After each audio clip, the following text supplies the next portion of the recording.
যাব। যদিও আহলে হাদিস অধ্যুষিত এলাকায় শিরক বেদাতের অনেক আলোচনা হয়, শিরক করে না, আহলে হাদিসেরা বিদাত করে না, এ কথা ঠিক।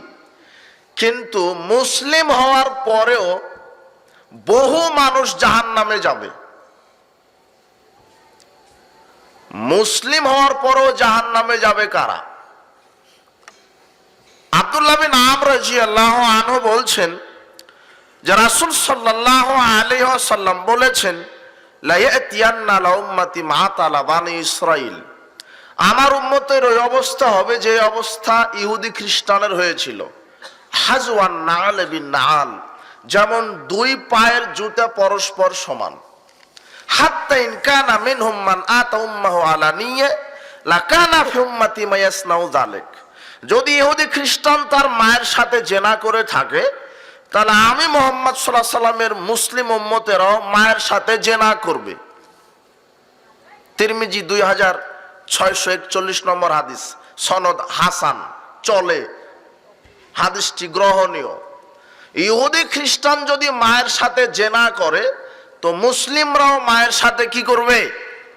জেনা করবে। যেহেতু দুই পায়ের জুতা সমান, ইহুদি খ্রিস্টান যেমন হবে অধিকাংশ মুসলিম তেমন হবে। এটা কি আপনারা বিশ্বাস করেন?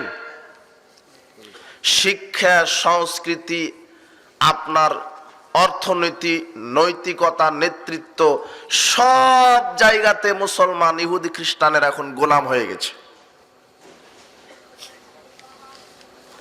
ইহুদি খ্রিস্টান যদি মায়ের সাথে জেনায় লিপ্ত হয়ে থাকে, তো মুসলিমরাও মায়ের সাথে কি করবে?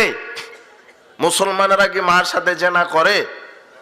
হ্যাঁ, না বলছে। আপনি তো শিরক বেদাত খুব জানেন, আহলে হাদিস মানুষ, কিন্তু আপনি হারাম খান, তার মধ্যে একটা সুদ। এই দিকের লোকেরা সুদ ভক্ষণ করে না, তাই না? এই শাহজাহানপুরের মানুষ, বগুড়ার শাহজাহানপুরে যারা থাকে, এরা সুদ বুঝে না, এরা শুধু যাকাত ভিত্তিক অর্থনীতি চালায়, তাই না?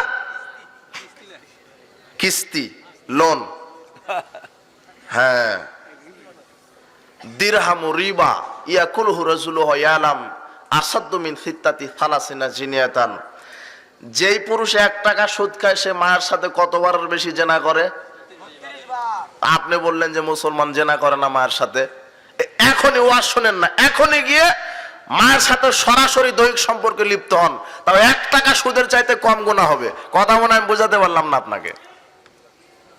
কে কে বুঝলেন? ওয়াজ শোনেন না, এখন উঠে যান, আপনি উঠে গিয়ে মায়ের সাথে সরাসরি দৈহিক সম্পর্কে লিপ্ত হন, তাও 1 টাকা সুদের সাথে জড়িত থাকার চাইতে কম গুনাহ হবে। কথাকে বুঝাতে পারলাম?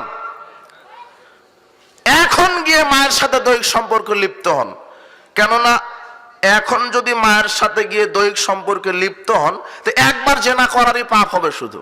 কিন্তু 1 টাকা সুদের সাথে জড়িত হলে ওই মায়ের সাথে 36 বারেরও বেশি জেনা করার পাপ হবে। এখন কি বুঝলেন? এখন বলেন তো যে মুসলমান জেনা করে কি করে না? ইহুদি খ্রিস্টান যেহেতু করে, মুসলমানেরাও করবে, তার প্রমাণ সুদ, হারামখোর, হারাম খাওয়া। তা আপনি তো ঈমান কি বুঝতে পারেননি।